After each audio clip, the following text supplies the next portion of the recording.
Hi, I'm Randy Reed, Executive Director of the National Lighting Bureau, and we're broadcasting from the studio of one of our sponsors, the International Brotherhood of Electrical Workers in Washington, D.C. We're here for the 8th Annual Lighting Forum, and I am joined by Dr. Mariana Figueiro, Professor, Director, and Founder of the Light and Health Research Center, Mount Sinai, Icahn School of Medicine, Dr. Mark Ray, Professor at the Icahn School of Medicine at Mount Sinai, and Adam Lilien, the Global Business Development Manager, Connected Technologies Lighting, UL. The name of this panel is titled The Direction of Circadian Lighting and Circadian Science. Welcome. Thank you. Mariana, the first question goes for you. Why did you and your team move to Mount Sinai? The short answer is opportunities. I think there were many opportunities that we were seeing by joining a medical center. A lot of the work that we have been doing at the Lighting Research Center was on the health area. We actually were increasing a lot of the funding and a lot of the opportunities in this area. And obviously, Rensselaer is an engineering school, so we really needed to have a connection or be associated with a medical entity, and no one better than Mount Sinai. So we were very fortunate that we had the opportunity to join them. The second reason is that the lighting industry is changing, and as you know, it's going through a lot of changes, and we relied a lot on support and funding from the traditional lighting industry, and that was reducing because of the transformations going in the lighting industry. So it was time for a change, and I think it was a great opportunity, and we're glad we're there. And how long has it been? I moved last October, so it's been a little bit over a year, and we moved all the team, so slowly we've been moving people. We completed the entire move. All the staff came June this year, 2021. So it's been 6 months. But they didn't move to Manhattan. They're still in upstate, just in a different facility. Yes, that was really the beauty of the Sinai move, was that they accepted to rent a space upstate. So even though everybody moved to the Sinai payroll, I'm the only one who's back and forth to New York. Mark goes back and forth to New York, but the whole team is staying upstate. So it was really a very nice, and we're building a really nice facility there. We're about to move in, hopefully in the next couple weeks. So we're very excited about all the opportunities. Okay, very good. Mark, circadian lighting versus human-centric lighting. What is the difference? Well, I think human-centric has always been about humans. I think that more recently we've discovered that a central piece of human-centric lighting is circadian regulation to improve sleep and reduce at night, and reduce sleepiness during the day. So I think it's a larger umbrella than just circadian, although the meaning of your question, though, they sometimes are seen as synonymous, but I consider it much broader for human-centric lighting than just circadian. Mariana, I read a lot about brighter days and dim nights. Why is this socially important? Because it helps us sleep better. And we all know how important sleep is. And in fact, we're finding more and more that if you have sleep disruption or if you don't sleep enough, the health issues are mounting.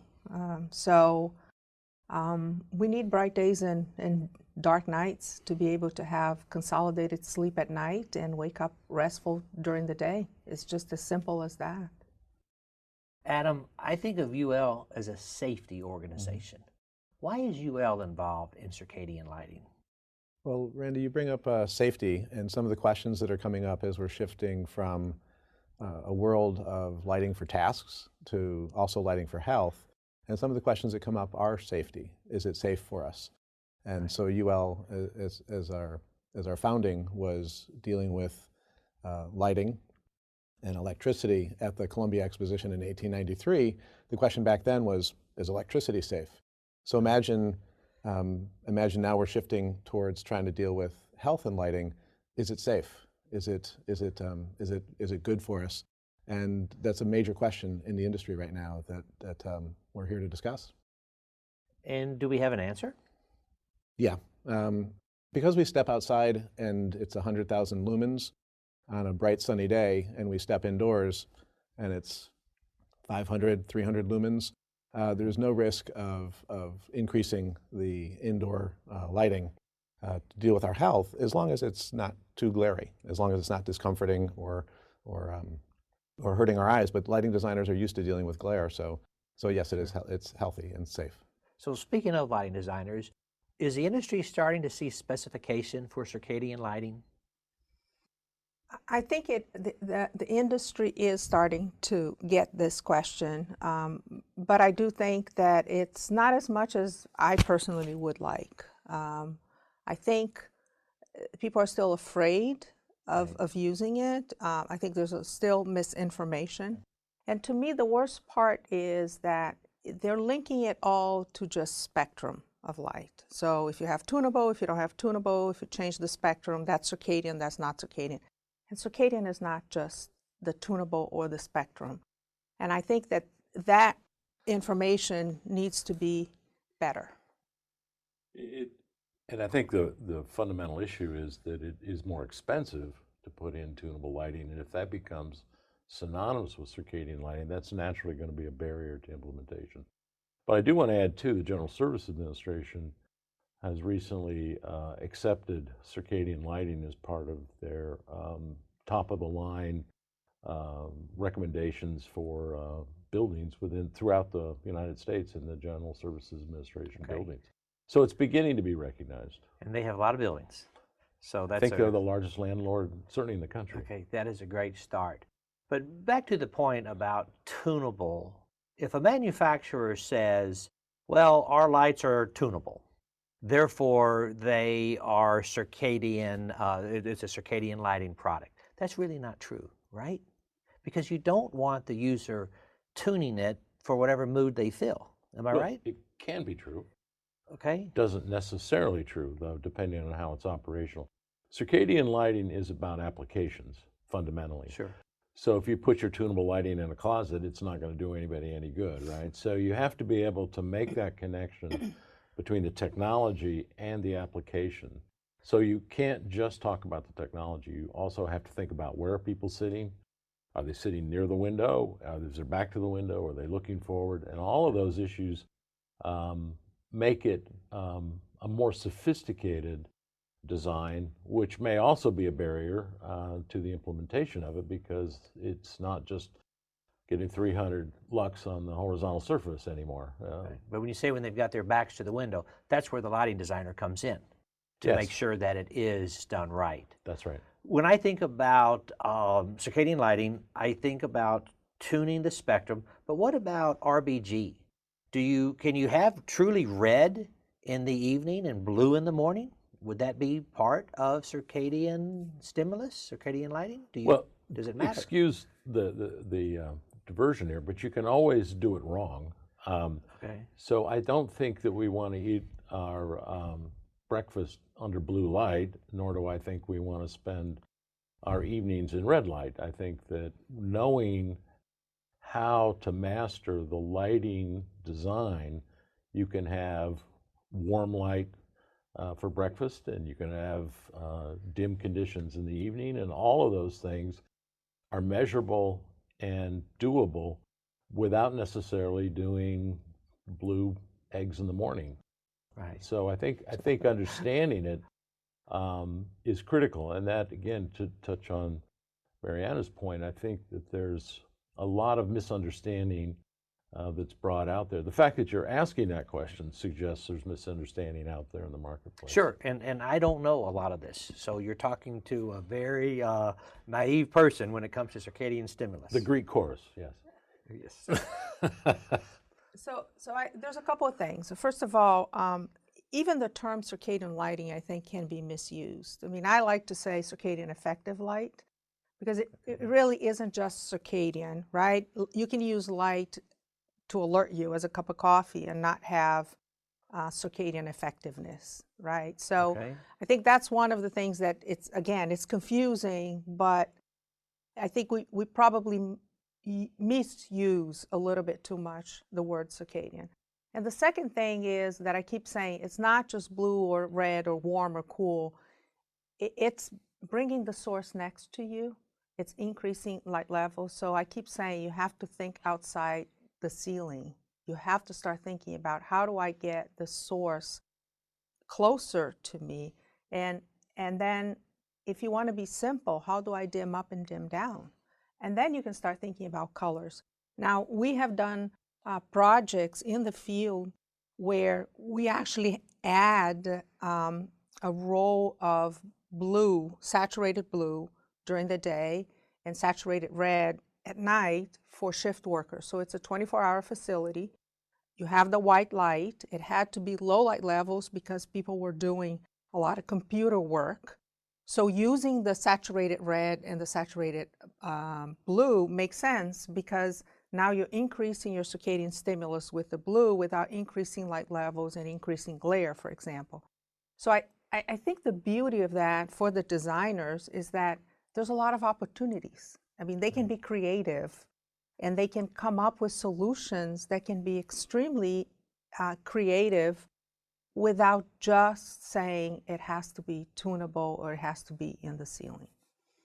Adam? I just wanted to bring up that on the red and blue, there was a study that you were involved in recently where the panel behind the computer at the cubicle level was either red or blue. Could you talk about how that impacts the circadian physiology? Yes, and that was actually a GSA project. And what we were looking at is during the morning hours, we were giving them the blue because it was circadian effective. That's what you want in the morning. You want higher amounts or blue light in the morning. And then in the afternoon, towards the latter part of the afternoon, we didn't want to have any circadian effective light, but we wanted to have alertness. So we moved that to the red, which we have been showing that it's very effective as a cup of coffee or as an alerting stimulus. So again, without changing anything in the ceiling, we were able to give them circadian effective light in the morning and alerting stimulus for the post-lunch dip. And it worked, and they were actually sleeping earlier. They were feeling more vital, more energetic, and less sleepy during the work hours. So it was effective. And Randy, that's adding light to the cubicle, a part of the office architecture that we don't usually associate with adding light to it. And it's making that panel between, let's say you and I are sitting this far apart in an office, and there's a panel between us with our computers facing us. That panel behind the computer screen is going to be blue in the morning and red in the afternoon for the post-dip energy, and it's going to bring back up our alertness, but it's not going to suppress the melatonin in the afternoon, and that's what's going to allow us to get a better night's sleep. So when Mariana says we have to think beyond the light in the ceiling, architecture is going to start to change because of that. Sure. If I could just add a point of clarification, I think that might be helpful. We're really talking about two design objectives. One is illumination, and when you asked the question about red and blue, I immediately thought about illumination. And that's what you don't want for color, okay? Right. So what Mariana's described is you provide the illumination so you can see your tasks on your desk, you can walk around safely, but the luminance or the brightness of this is the one that gets in the eye, and it has to get in your eyes to be effective. So a low glare blue source or red source in front of you is very effective, but as a layer of light, not as a replacement for the illumination. So that leads me to my next question. How important are metrics in circadian lighting? Well, the answer is not at all or a lot, depending on your perspective. I think we are trying to communicate, the three of us, that it's bright days and dim nights. And that's true, and you can do that many ways. But it can be potentially wasteful, electrical energy, hardware. So you need something to engineer to. In other words, what do you mean by bright? What do you mean by dim? And then you need a metric to quantify how we're going to say this is bright and this is dim. And so we, in the one sense, it doesn't matter. Go for a walk all day, in the morning, and that's fine. That's bright light during the day. But if you're going to engineer something and be cost effective, then you need a metric to design to, just like 300 lux on a horizontal surface is another metric that you would use in the design process. So you do need metrics to engineer it, but you don't necessarily have to take that as a barrier to the implementation. And this is where the circadian stimulus calculator comes in. Yes. And how does that compare to some of the other calculators or the melanopic lux that people are discussing? Well, hopefully this isn't a biased opinion, but some may think it is.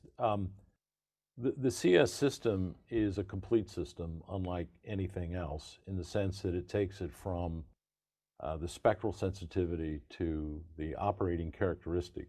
So it deals with both the spectrum and the amount and the duration of light that you need to be exposed to, designed to engineer an answer. There is nothing else like that. But given my background in sensory biophysics, it is also, and I think this is important and often overlooked, is it's not a curve fitting strategy. It's not, we don't have a lot of free parameters. Each term in that metric, that equation, is linked to a physiological underpinning. So that again makes it unique in the sense there are no others like that. Now, there has been discussion about melanopic. It's clear that's just too simplistic. You can't be one photoreceptor that drives the whole circadian system. And people have gravitated to that, I think, because it's simple. But as Einstein said, it needs to be simple, but not too simple. Sure. And I think this CS is at a point now, it's a model. It's not a complete characterization, but it's a good starting point for further science and development, and it should go on. It should be revised later down the road. But as we learn more. But right now, it's the best that we have. 244080. That's the UL document. Do I have that number right? UL Design Guideline 24480, yeah. Yes. Tell our audience a little bit about that. Well, that's the result of a large effort that Mark and an industrial task force pulled together, where UL, actually Underwriter Laboratories, the not-for-profit side of our business that produces and publishes standards, did work for 18 months, almost 2 years, where the industry task force got together and informed an opinion and created a document draft, which UL then decided it was time to take to public comment. So in a true ANSI standards process, that's a requirement, is that you have to go to public comment. This is not an ANSI based standard. It was designed to be earlier than that. We have things called design guidelines and recommended practices that the industry is used to. And after 2 rounds of public comments and actually some great improvements to the document itself, it was then published in November of 2019. And as a design guideline, it's optional. But for example, GSA has recently adopted it by their Brian Steverson, who is on the high performance buildings team, worked within GSA, and they adopted UL 24480 as their design guideline for buildings that are seeking healthy lighting results. So you mentioned 2 rounds of public comments. Yes. If I'm correct, you addressed every single comment. Is that right? Over Thanksgiving and the Christmas holiday, yes, I did. Okay. Well, that's the way to do it. Mariana, where is IES in all of this? I have to say I haven't had a meeting for over a year. You're in the committee. I am in the committee. I haven't had a meeting for over a year. We're supposed to have a meeting next week. And I'm hearing that there will be a document for balloting, but I haven't seen it So yet. a document for balloting, but there hasn't been a meeting in a year. It's interesting. Yes, it's a strange, in my view, it is a strange process, but I'm looking forward to seeing the document that will be sent out to the committee members for review and balloting. Mark? Yeah, I'd like to make a point that we also have the I don't know if it's a standard or a recommendation, the IES, eventually CIE, the UL document, they will all come to the same point because the science is very clear. Now, you may quibble about, the second digit on the metrics, but the truth is they're all going to come to the point that you need bright days and dim nights. Which particular metric you use will be presumably up to the specifier or the manufacturer. And I think that UL 24480 has had an impact not only on GSA, but now the WELL standard is now consistent with that document as well. So I think we're all going to come to consensus. Unfortunately, it's been a rocky road, but I think that it will serve the industry and the public well in the near future. But I want to be clear, the Well Building Institute does recognize the CS model. It's an alternative metric. They allow you to use what's it called, melanopic EDI, I guess, or something like that, and this. But if you do the calculations, you see the recommendations are very, very similar and functionally identical. Okay, and Mark, again to you, what are some of the misconceptions that you're seeing in the industry with regard to this? Well, I think the biggest one is, and I'm going to guess it's a way to kick the can down the road. The discussion about metrics is, in my opinion, a second order effect. We owe it to society to have bright days in buildings. We have to, schools, hospitals, and again, I'm not talking about shift working now. I'm talking about the 86% of the people that work 9 to 5. I think too that that's a discussion that the arcane people can have, but right now we owe it to society to do something. And I think that's getting in the way. There are other issues like you have to have blue light in the morning. That's not true. It has to be glary. That's not true.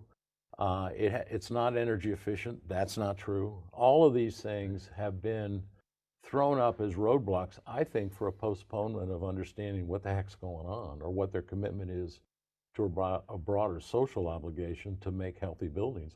And that's why it's been great working with UL and GSA, who frankly don't care about the petty arguments. They just want to do the right thing for the public. Yeah. Adam? I just wanted to bring up the obvious that we're talking about human health here, and we're talking about health for a large part of the population that spends perhaps too many hours indoors under low light conditions, and that's offsetting it's sometimes delaying or sometimes advancing our sleep patterns. We know that through research, through Mark and Mariana's and many fine researchers around the world, that this is negatively impacting the health of human beings. And when Mark says we owe it to society to fix this, that's no small joke. It's not a quip. It's real, and we need to act. And instead of waiting another 10 years, we need to do it now. For IES or CIE to come out with additional guidance, that's perfect. That's moving forward. If there's a little bit of conflict, those conflicts will get resolved. And you mentioned the Well Building Institute standard, and just to clarify, it's the Well Building Institute, and they call it a standard, but it's still an optional. It's optional. It's not a standard that's going to drive code at any time. Okay, good point. Are there other countries that are ahead of us with adopting this? No. Okay, very good. Other clinical collaborations? Many of them, and I think following up on what Mark and Adam said, we're seeing really positive results. I mean, we're seeing positive results with Alzheimer's patients. We're seeing positive results with cancer patients. We're starting to look at Parkinson's disease patients. We're starting to look at traumatic brain injury. We're moving to mild cognitive impairment, people living at home. So I think the opportunities are incredible, and the results are there. So it really pains me when I hear people saying we need more data. Well, the data are out there, and there are plenty of studies that have shown positive results. I mean, we just finished a project, real life, in a building where they had those electrochromic windows. Okay, right. People living at home during the pandemic, working from home, And these electrochromic, it's interesting because these panels are very nice because they remove IR and heat for minimizing glare and sunlight into the space, but they do let a lot of the short wavelength come in. So it becomes a very effective light source for the circadian system. So people sitting in their, they don't have to pull the shades. It's very nice because they don't have the sunlight that bothers them coming in. So they can let the daylight coming in, and the daylight is rich in short wavelength. We show that clearly people will go to sleep earlier, have earlier dim light melatonin onset, have more energy in the morning and less in the evening when you want to start to slow down, and have better mood. And that's just without changing anything, people living their own lives. So we're starting to move to the general population now, which is really remarkable. Adam? Randy, I just want to point out that while we're talking about lighting, we've also talked about the panels and cubicles, and now we're talking about the integrated glass units on buildings with electrochromic technology. So you start to see that it's not just lighting, it's the whole built environment that's starting to change because of this. And you asked earlier if there are countries that are more advanced than what we're doing. While UL's not looking specifically at countries, we are out in the world and we're talking to building owners, for example. And we're seeing interest from Egypt to Tulsa, Oklahoma, where people are saying, I never thought of it that way. Can you help us? Can you help us explore this? And can you help us make this practical and help us put it in our buildings? So we're here early 2022. Where will we be a year from now? And where will we be in 5 years? Whoever wants that. This is always dangerous. 1 year. Where will we be in 1 year? Well, I don't mean to flatter you too much, Randy, but you are an influencer. And I think that once you're comfortable beginning to talk about really societal obligation, well, it's the obligation we have to society, if you begin to articulate that, people will start to listen. I mean, we're academics, Mariana and me. And there's always, and I think justifiably so, some skepticism, is like, you guys run lab rats, and so what do you know about the real world, and so on. I just want to make the point that we don't think of ourselves that way, but it's easier to dismiss us than it might be you. And once you begin to articulate this, people like you that have the ear of the public, I think things can change more quickly than they have just by a bunch of academics arguing about metrics. Well, it's interesting because the media is picking up on it, and we are talking about it, and you do see articles, and Paul Terracone from LDNA writes about it, Maury Wright from LEDs Magazine. So it is beginning to gain traction out there, but when I talk to lighting designers, number one, they'll tell me they're scared of it. Number two, they'll tell me, and I think this is just kind of a way out, well, the science isn't settled, we're going to wait. So this is where we, as the industry, need to come back on them and say, exactly. Well, you're going to wait another 10 years? No, I think you're right. And I think, again, really echoing comments that Mariana's made over the years, it's our obligation to do this. This is a social obligation that we have. We have the tools, we can do it. And by people that are reluctant to make this change, I think, are negligent, frankly. The science is there. You can do it. And as I said, just remember, bright days, dim nights, okay? You want to be creative to do it, might be a little wasteful, but do it because we're talking about the health of people. So, okay, we waste a few dollars every year. And if you look at what we pay, the difference between this $330, $300 rule, it's the $300 we're paying for the people. Sure. So you're going to save a couple bucks here. I think this has to be a broader discussion. We're in Washington, D.C. We should be lobbying Congress to make a difference, to make this happen. But it should come from us. We're the ones that know the most about lighting, so we should be able to influence those people that are reluctant to change. I think we need to do that. It's our obligation. So Randy, I have to say that, first of all, I hope that the pandemic has changed how people see health, okay? So maybe people will be a little bit more courageous to implement something like that. If you ask me where I want to be in a year and 5 years, I mean, in 5 years, I want to see a lot of places inside Mount Sinai Hospital that have better lighting, and lighting that it's dedicated to circadian effective lighting, to the patients, to the staff. I think if we can start internally making these demonstrations and showing that it's better, I think people will be more comfortable. So I'm on a crusade, like inside Mount Sinai, it's almost like I'm evangelizing everybody to lighting. And you know, the truth is, they're paying attention. It's not like they're saying, oh, this is a wacko woman coming in, you know, talking about these non-pharmacological things. They're all interested, all the different physicians. The president of Mount Sinai is interested. You get everybody that it's paying attention.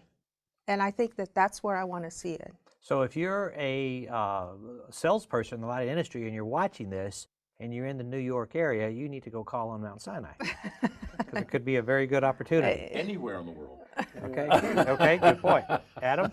You asked about where we want to be in a year and in 5 years.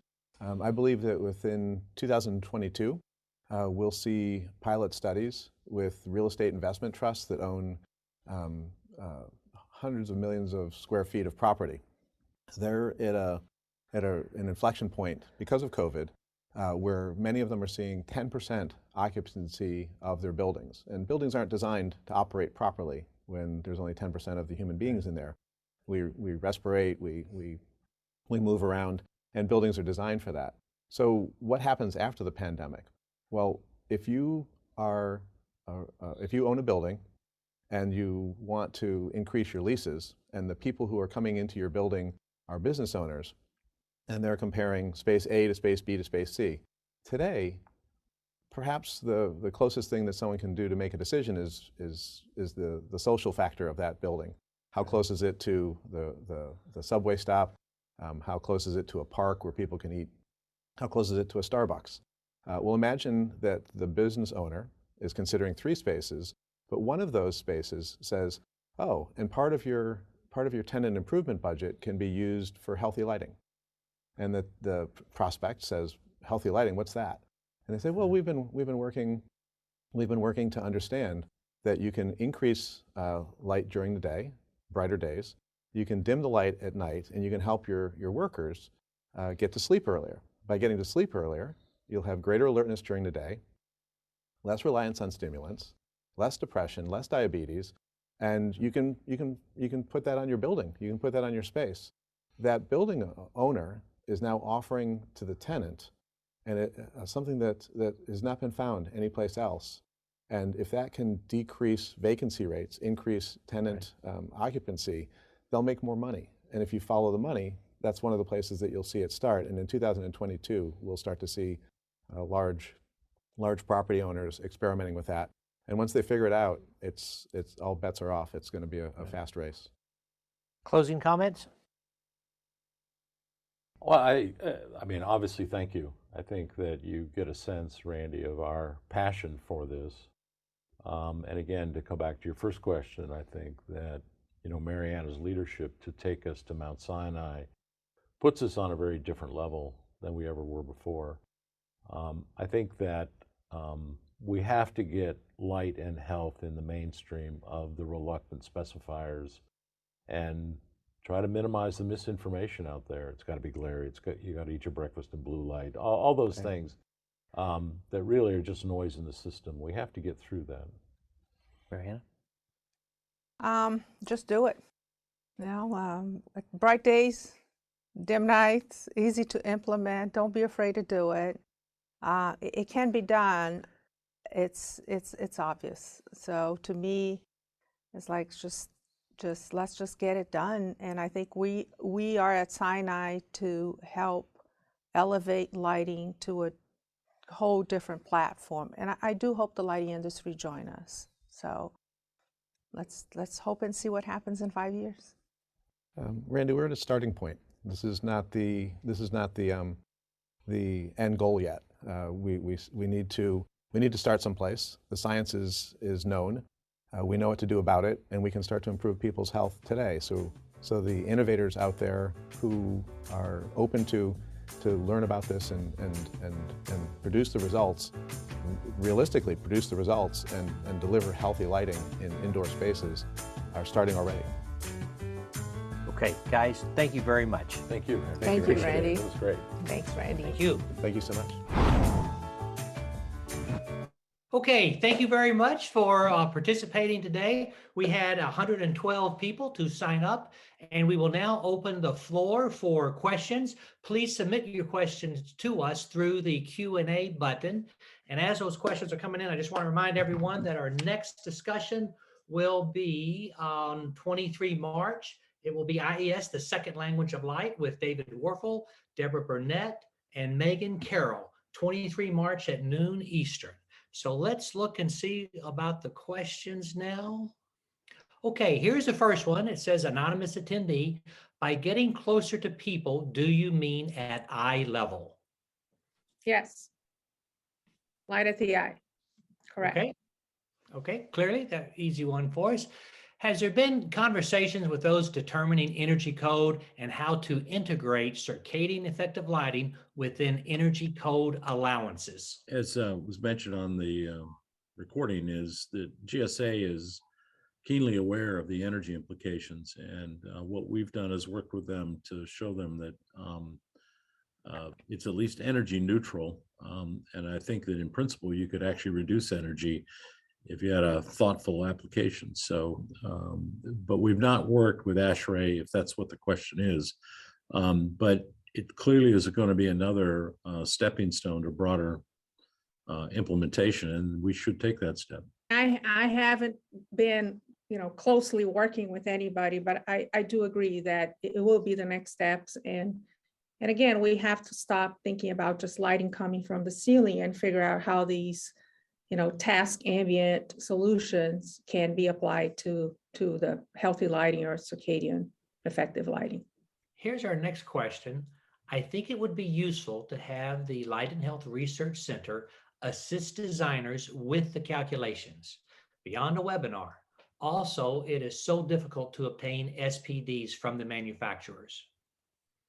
Yeah, we've been working closely with the manufacturers and asking them about SPDs, the spectral power distribution.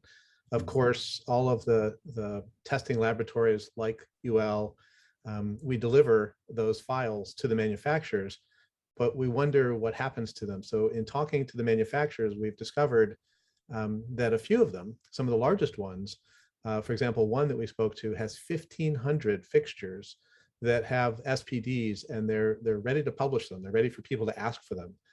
On another front, the point is made that it's tough.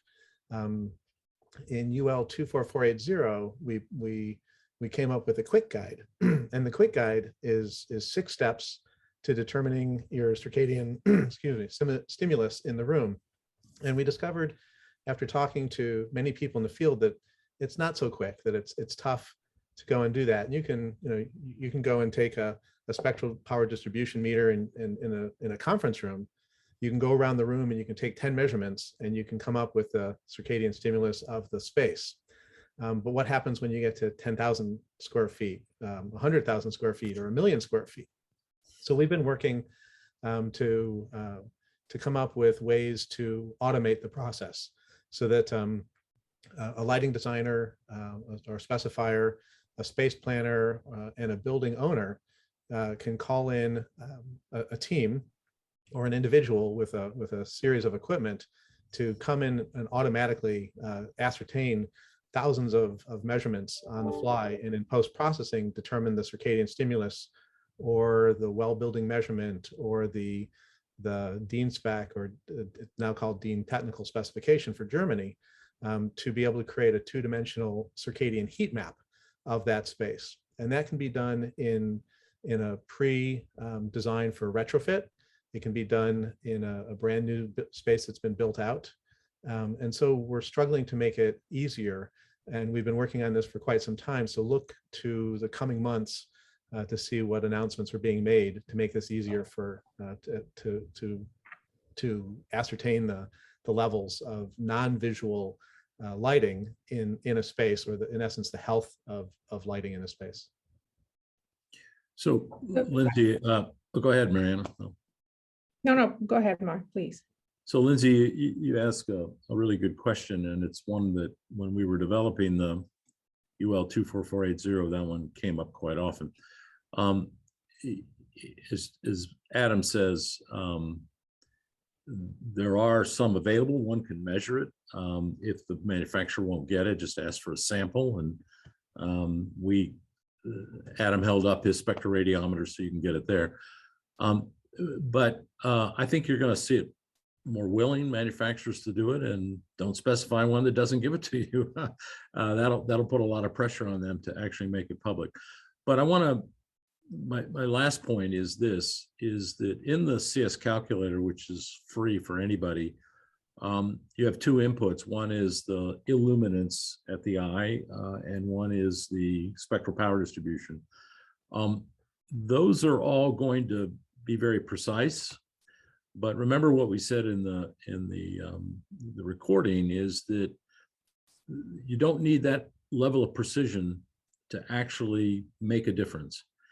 And you could take the library, we have 130 LED plus sources in there, and close enough is good enough. So you just use one that we have if you get no cooperation from the manufacturer. As Mariana said in the recording, just do it. And if you have any questions, you can reach out to me in particular, and I'd be happy to walk you through that, and give you a little more texture to that comment. Sorry, Mariana, go ahead. No, that's fine. I was going to say, in the meantime, we do have the CS calculator, that it's a starting point. And we have, again, populated SPDs. So, and we are developing some very quick educational materials to just, walk you through on how to do it and so on. So we're actually preparing a website dedicated to these things. So we're moving towards that direction to try to help.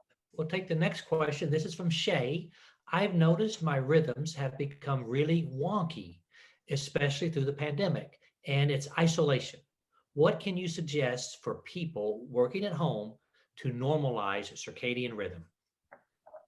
I have to say, go for an hour walk before you get to work, or you get to your basement to work. I guess that's the reality that we're all doing it. Sit by a window, face the window.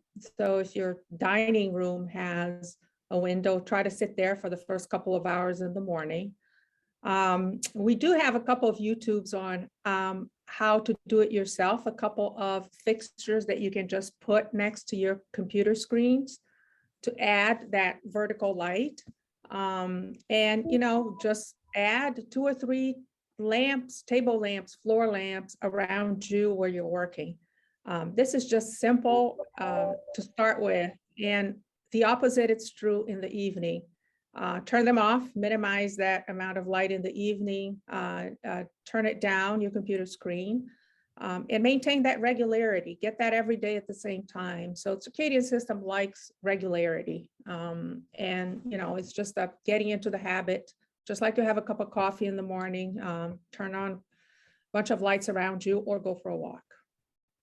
If I could just quickly add, I think that circadian effective lighting is on par with diet and exercise, and the principles are pretty much the same. You need to do, it's a lifestyle. And the idea that Mariana's saying, not only is it going for a walk, a good thing from a circadian point of view, but you're getting exercise and presumably you're not eating. All of those things sort of go together. And I think it's really putting that trilogy together is really the thing. It's the platform of health. But as she said, and I want to emphasize again, it's the regularity. You can't just do it on Tuesdays and you might get to it on Friday. It's every day that is important. And Randy, if I could, Terry McGowan asked a question related to this, is that how long does it take you to notice an improvement?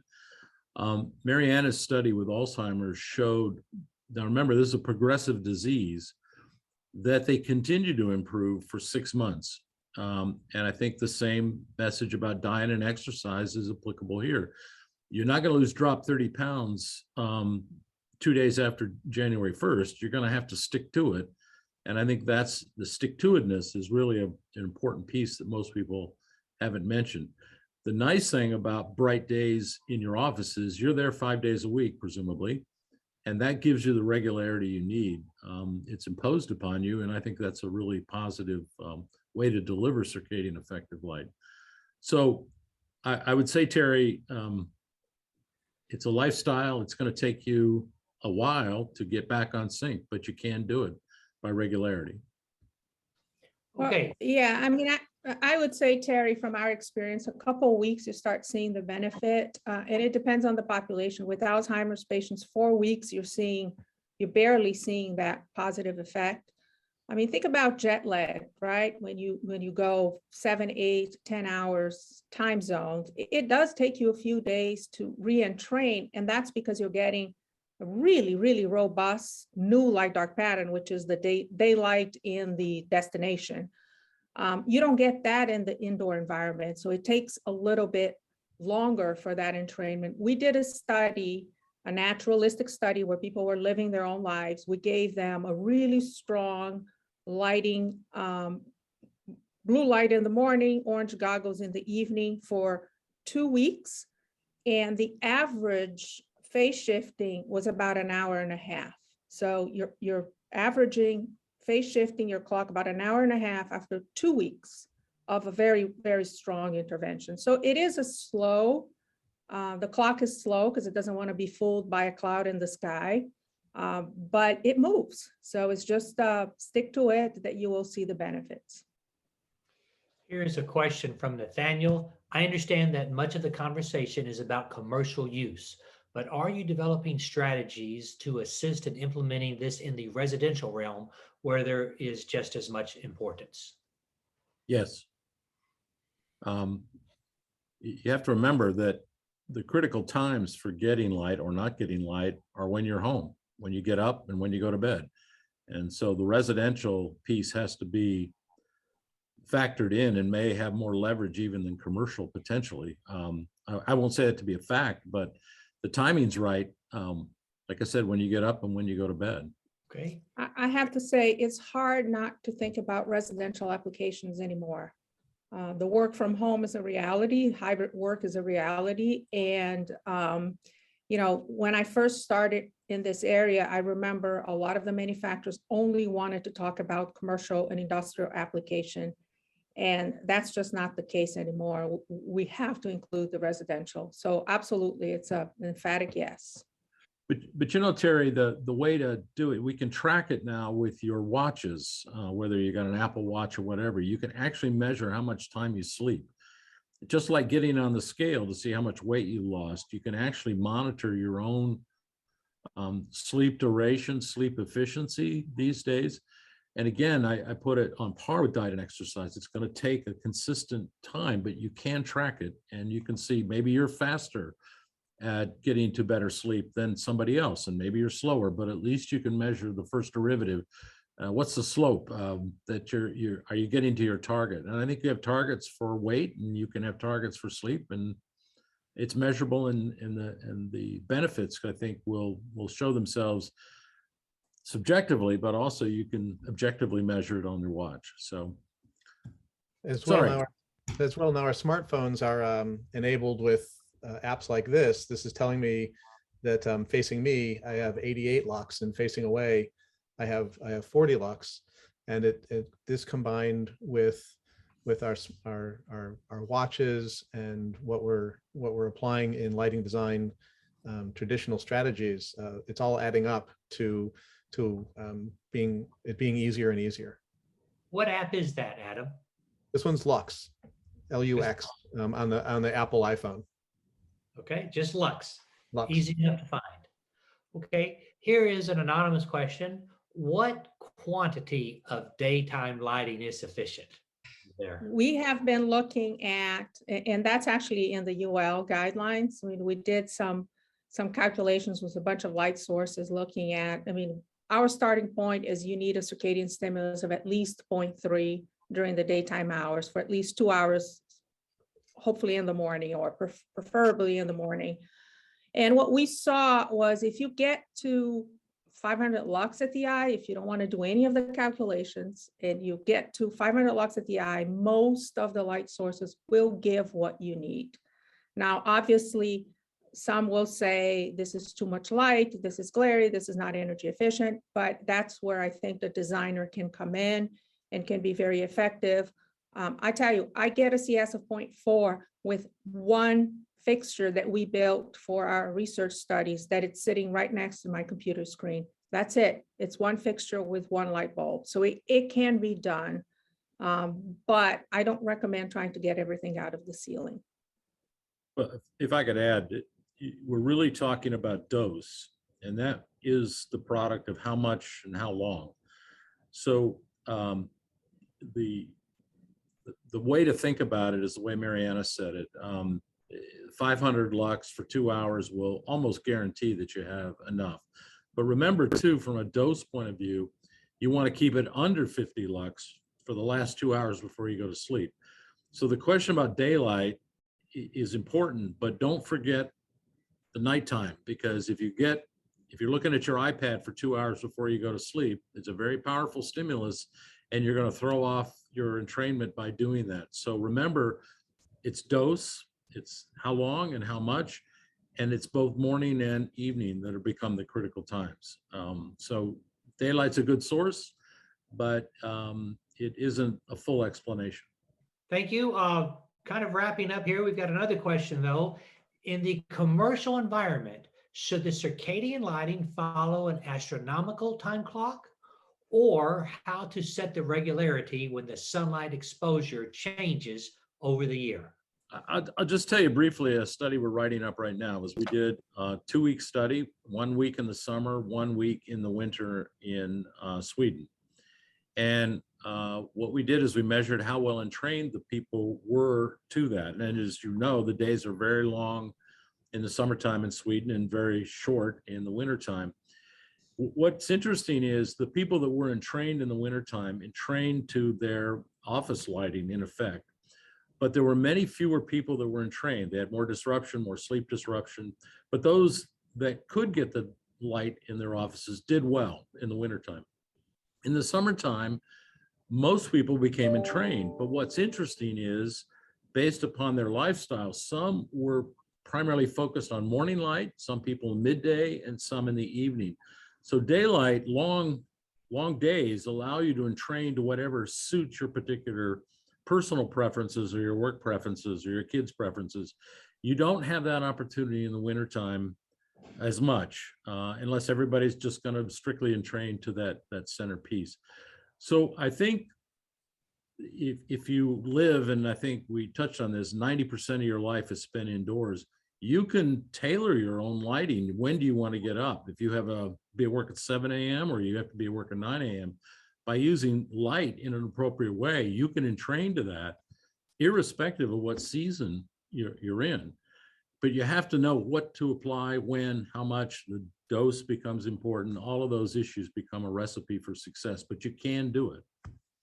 Thank you very much. And that does, we have no more questions, so that will wrap up our session. Again, I want to remind everyone to please join us for the next in our series, the IES, the second series of Light with David Werfel, Deborah Burnett, and Megan Carroll on 23 March at noon Eastern. We will work hard to get this video edited and up on YouTube later this week, and we will have links to it at the NLB website. So thank you all.